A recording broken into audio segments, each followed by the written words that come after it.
Hello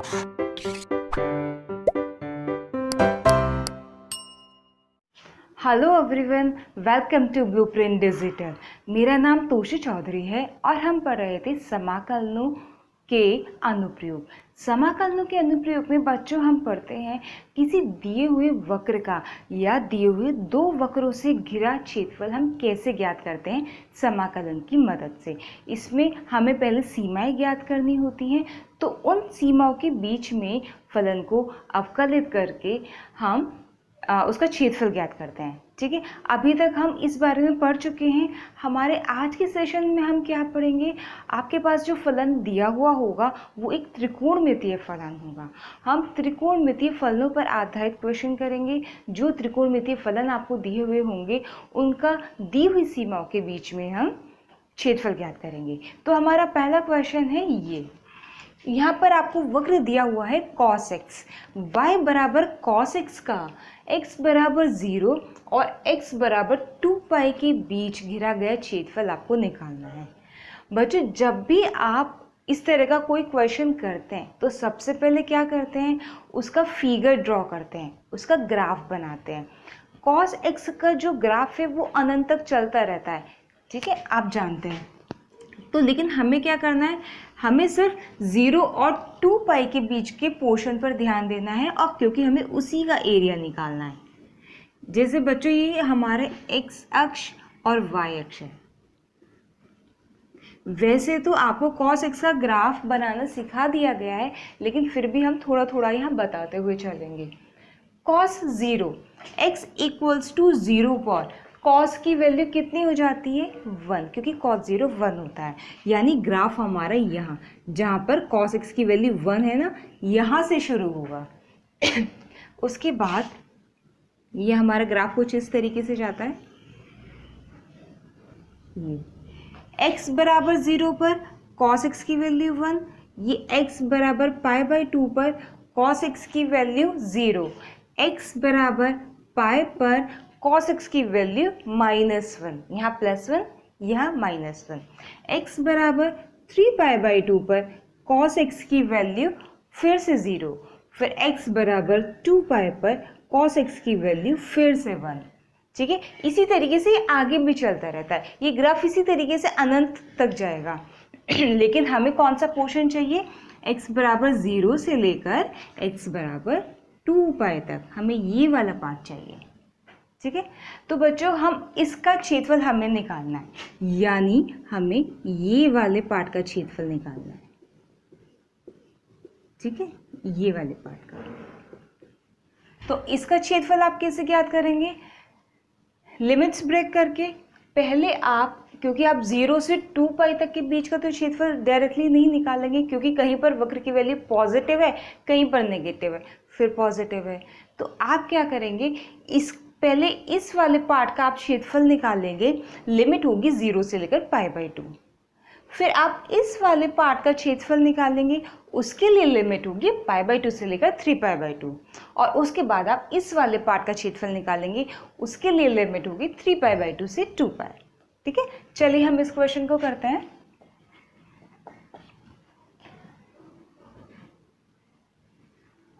हमारा जो अभी क्षेत्रफल होगा वो क्या होगा,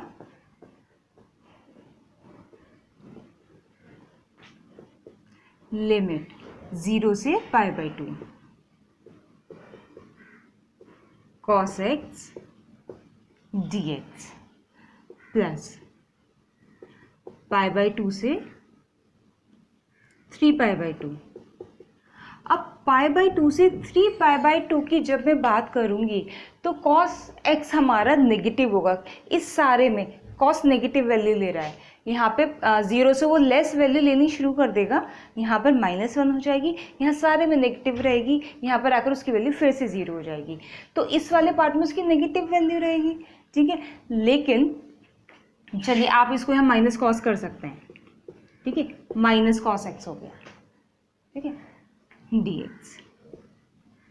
लेकिन बच्चों आपको इतना ध्यान रखना है कि कोई भी दो एरियाज हैं, जैसे ये वाला क्षेत्रफल है और ये वाला क्षेत्रफल है और ये वाला क्षेत्रफल है, तो आप ना ये वाला क्षेत्रफल पड़े ही नीचे आ रहा हो, नेगेटिव आ रहा हो, लेकिन आप इसकी एब्सोल्यूट वैल्यू लेंगे। हम इस चीज़ को पहले भी डिस्कस कर चुके हैं।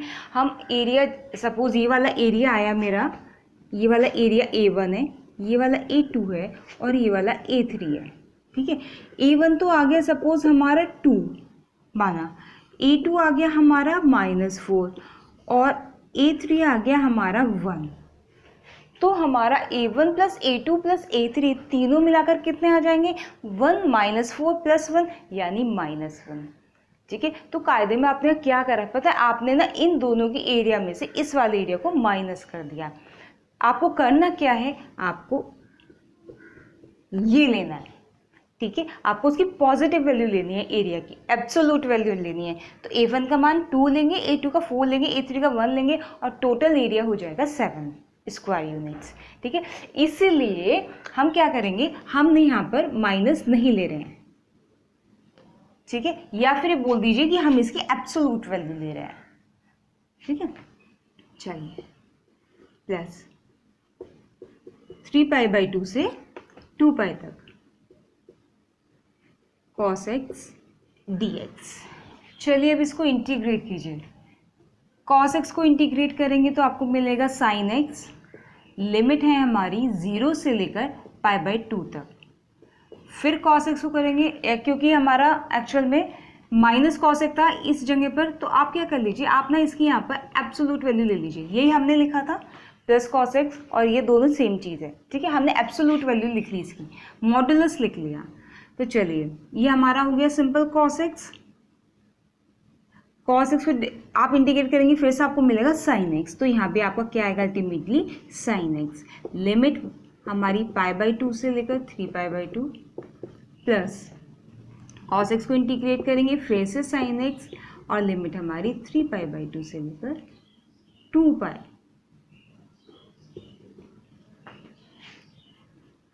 देखिए साइन की वैल्यूज जो होती हैं, इस पर x अक्ष पर साइन 0 होता है, मतलब कि साइन 0 की वैल्यू 0, साइन पाई की वैल्यू 0, साइन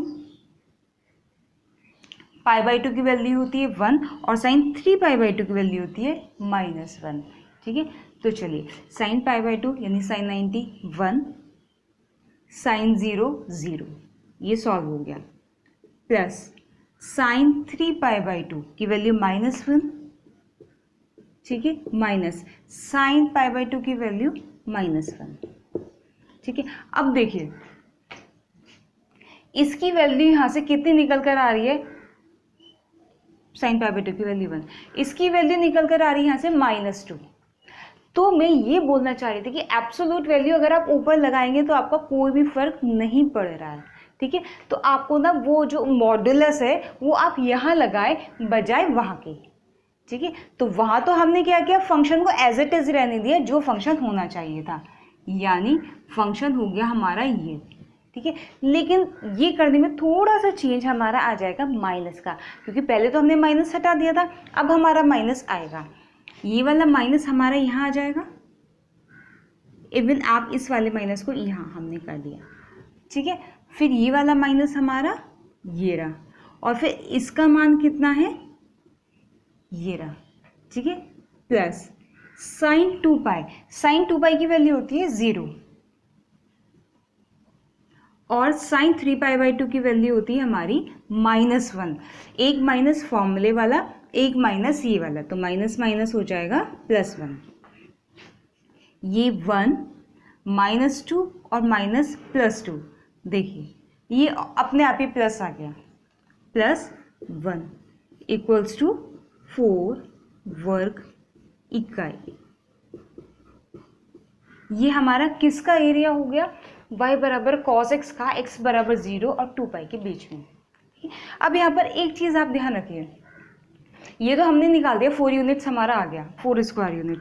अब क्या ऐसा नहीं है कि आप x बराबर पाई से यहाँ बीचों बीच से एक लाइन यहाँ ड्रॉ कर दीजिए, तो क्या आप ये नहीं कह सकते कि इस वाले भाग का जो क्षेत्रफल है वो इस वाले भाग के क्षेत्रफल होगा, ये बिल्कुल सममित होंगे, ठीक है। इसी तरीके से ये वाला इसके बराबर होगा, ये दोनों बिल्कुल बराबर होंगे, बिल्कुल सममित होंगे। इसी तरीके से ये वाला इसके बराबर होगा, ठीक है। तो यानी ये जो चार पार्ट हमारे बनेंगे, इन चारों के क्षेत्रफल बराबर होंगे। तो अभी तो हमने क्या किया, अभी तो हमने इन सबका अलग अलग क्षेत्रफल निकाला और ऐड करा है। तो हम यहाँ पर हमारे पास क्या चॉइस और बनती है, ये भी बनती है कि हम सिर्फ इस फलन का सिर्फ इस वाले भाग का क्षेत्रफल निकाल लें, x बराबर 0 से x बराबर π/2 के बीच, और उसको 4 से मल्टीप्लाई कर दें, तो हमारे सारा क्षेत्रफल आ जाएगा। तो देखिए, जब आप इस वाले भाग का क्षेत्रफल निकालेंगे तो कितना आएगा, ये देखिए इस वाले भाग का क्षेत्रफल हमने निकाला, ये सॉल्व करते करते आ गया हमारा 1, और 1 को जब आप 4 से मल्टीप्लाई करोगे, पूरे का निकालोगे तो आपका आ जाएगा 4। तो आंसर आपका सेम आएगा। ठीक है, यहाँ पर भी आपको दोनों चीज़ें बता दी गई हैं, आप जैसे चाहें वैसा कर सकते हैं। ठीक है, चलिए हम दूसरा क्वेश्चन लेते हैं। पहले क्वेश्चन में आपने y बराबर cos x वगैरह का आपने ग्राफ बनाया था। इस बार आपको sin x का इन लिमिट्स के बीच में क्षेत्रफल निकालना है। तो आप क्या करेंगे, sin x का ग्राफ बनाएंगे। बिल्कुल ऐसे ही क्वेश्चन है जैसा हमने पहले किया था, सिर्फ फलन में थोड़ा सा चेंज है। फलन में चेंज है तो जाहिर सी बात है ग्राफ भी अलग होगा। sin x का ग्राफ बनाते हैं। sin 0 की वैल्यू 0 होती है तो हमारा जो फलन का जो वक्र है वो यहाँ से शुरू होगा ग्राफ। ठीक है, और ये इसी तरीके से आगे बढ़ता है जैसे cos x का बढ़ता है। ठीक है, क्योंकि cos x और sin x दोनों की वैल्यू ही 1 और -1 के बीच चलती रहती हैं। हाईएस्ट वैल्यू 1 और लोएस्ट वैल्यू -1। ठीक है, चलिए x बराबर 0 पर sin x की वैल्यू 0 हो गई, x बराबर π/2 पर sin x की वैल्यू 1 हो गई, x बराबर पाई पर sin x की वैल्यू फिर से 0 हो गई, x बराबर 3π/2 पर sin x की वैल्यू -1 हो गई, और x बराबर 2π पर sin x की वैल्यू फिर से 0 हो गई। और ये साइनस का वक्र हमारा इसी तरीके से अनंत तक चलता रहता है। ठीक है, तो लिमिट्स हमारी कितनी है, 0 से 2π के बीच में, 0 से लेकर 2π के बीच में। तो हमें केवल कौन से वाले पार्ट पर ध्यान देना है, केवल इस वाले पार्ट पर ध्यान देना है, इसका क्षेत्रफल हमें निकालना है। ठीक है, तो जैसे पहले क्वेश्चन में किया था, इसको करने के भी दो तरीके हैं। या तो आप इस पार्ट का क्षेत्रफल अलग निकालिए और इस पार्ट का अलग निकालिए और दोनों को आप ऐड कर दीजिए, आपका रिक्वायर्ड क्षेत्रफल आ जाएगा। या फिर आप क्या कीजिए, सिर्फ इसका निकाल लीजिए। ठीक है, और 2 से मल्टीप्लाई कर दीजिए तो दोनों का आ जाएगा। ठीक है, पहले वाले क्वेश्चन में हमने क्या किया था, अलग अलग निकाला था, ऐड किया था। इस बार हम क्या करेंगे, सिर्फ एक पार्ट का निकालेंगे और डबल करेंगे। ठीक है, चलिए अभिष्ट क्षेत्रफल।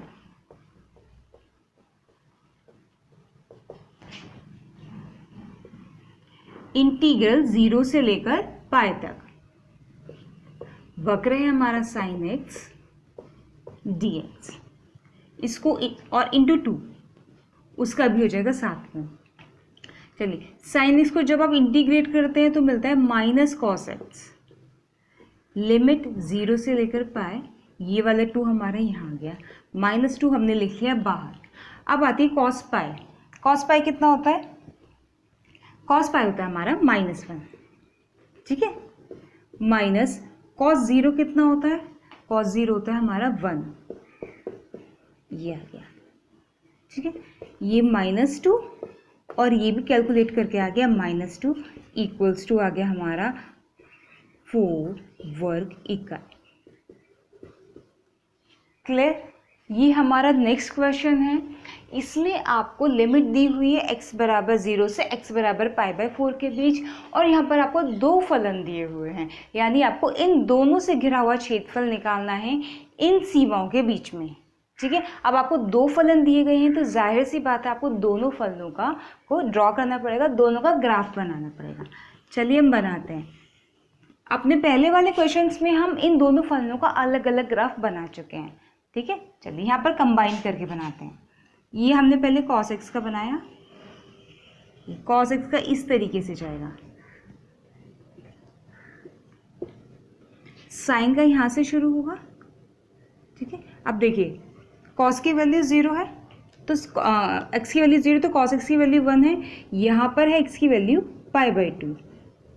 ठीक है, यहाँ पर x की वैल्यू π/2 है तो cos की वैल्यू 0 है, लेकिन sin π/2 की वैल्यू 1 होती है। इसका मतलब इस जगह पर जो साइन का ग्राफ जाएगा वो इस पॉइंट पर जाएगा।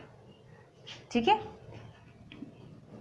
ये देखिए ये ऐसे, और इस जगह पर जाकर वैल्यू हो जाएगी 1।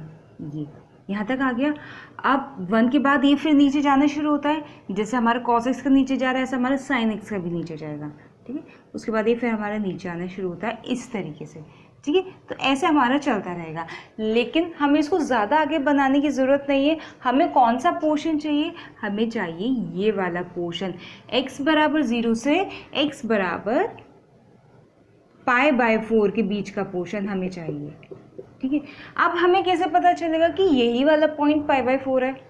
क्योंकि x बराबर π/4 पर साइन और cos के मान समान होते हैं, 1/√2 होते हैं। ठीक है, तो केवल ये वाला पॉइंट मुझे इस वाले पूरे पार्ट में ऐसा दिखाई दे रहा है जहाँ पर साइन और cos दोनों लाई कर रहे हैं, यानी यहाँ पर साइन भी है, यहाँ से sin x का फलन भी जा रहा है ग्राफ भी, और यहाँ से cos x का ग्राफ भी जा रहा है। इस दोनों पॉइंट पर ये वाला पॉइंट ना दोनों को प्रतिच्छेद कर रहा है, दोनों वक्रों को, और दोनों का सोल्यूशन है। तो केवल π/4 ही 0 से और π/2 के बीच में x बराबर π/4 पर दोनों फलन एक ही जगह प्रतिच्छेद करते हैं। ठीक है, तो फाइनली हमें ये वाला पार्ट निकालना है। अब ये वाला पार्ट निकालना है तो हम कैसे निकालेंगे? देखिए यहाँ पर हमारे दो वक्र हैं, एक ये वाला sin x का cos x का, और एक ये वाला sin x का। जब आप cos x का निकालेंगे यानी y बराबर cos x को इंटीग्रेट करेंगे 0 से लेकर π/4 तक के बीच में, तो बताइए कि आपको कौन सा एरिया निकल कर आएगा? आपका निकल कर आएगा इससे नीचे वाला एरिया, यानी ये पूरा। समझ रहे हैं ना? ठीक है, फिर आपके पास ये वाला पार्ट एक्स्ट्रा आ गया। इस वाले पार्ट के लिए आप क्या करेंगे? आप sin x को इंटीग्रेट करेंगे। ये sin x का वक्र है 0 से लेकर π/4 के बीच में, तो क्या आएगा? sin x ये वाला अपने नीचे वाला पार्ट देगा, यानी ये वाला। अगर हम sin x को इंटीग्रेट करेंगे तो हमें इसका क्षेत्रफल मिलेगा, और हमें चाहिए किसका? इसका, ये जो लाइनिंग वाला शेड है। तो हम पूरे में से cos x वाले में से sin x वाला यानी डॉटेड वाला माइनस कर देंगे, तो हमारा क्या आ जाएगा? जो अभीष्ट क्षेत्रफल है वो आ जाएगा। इस काम को करते हैं अभीष्ट क्षेत्रफल। देखिए 0 से लेकर π/4 तक, पहले cos x को ले लीजिए dx, इसमें से हम क्या माइनस कर दें? 0 से लेकर π/4 तक sin x dx। ठीक है, इसको हम ऐसे भी लिख सकते हैं 0 से लेकर π/4 cos x minus sin x dx। ठीक है, अब cos x को इंटीग्रेट कीजिए, कितना मिलेगा? sin x माइनस पूरा।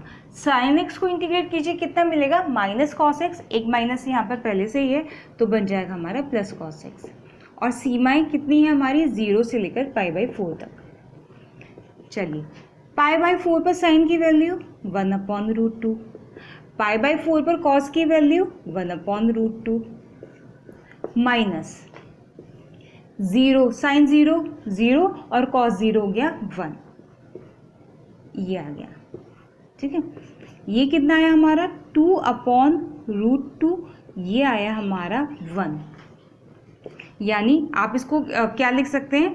2 को √2 इंटू √2 लिख सकते हैं, क्योंकि 2 क्या होता है? √2 का वर्ग होता है, एक √2 हमारा नीचे है। इसके बाद 1√2 से 1√2 हमारा कैंसिल हो जाएगा, और फाइनली बचेगा कितना? √2 - 1 वर्ग इकाई। ये देखिए, ये हमारा आंसर आ गया। तो बच्चों, आपको आज की वीडियो कैसी लगी हमें लिख डालिए। अगर अच्छी लगी हो तो लाइक कीजिए, शेयर कीजिए, कमेंट कीजिए, चैनल को सब्सक्राइब कीजिए और बेल आइकन को प्रेस करना मत भूलिएगा। जाते जाते बच्चों, आप आज का क्वेश्चन लेते जाइए। x बराबर 0 और x बराबर π/2 के बीच लिमिट क्या है? 0 और π/2। इसके बीच आपको वक्रों y बराबर sin x और y बराबर cos x से घिरा हुआ क्षेत्रफल हमें ज्ञात करना है। ठीक है, पहले हम ऐसा क्वेश्चन कर चुके हैं, बिल्कुल वैसा ही है, लिमिट थोड़ी सी चेंज है। थोड़ा ध्यान रखना पड़ेगा ग्राफ को ड्रॉ करने के बाद कि आपको एग्जैक्टली कौन से पार्ट का एरिया आपने निकालना है। ठीक है, तो हम कल फिर मिलेंगे अपनी नेक्स्ट वीडियो में इसी टॉपिक के साथ। उसमें हम लेकर आएंगे कुछ और क्वेश्चन का सिलेक्शन। ठीक है, तब तक के लिए गुड बाय।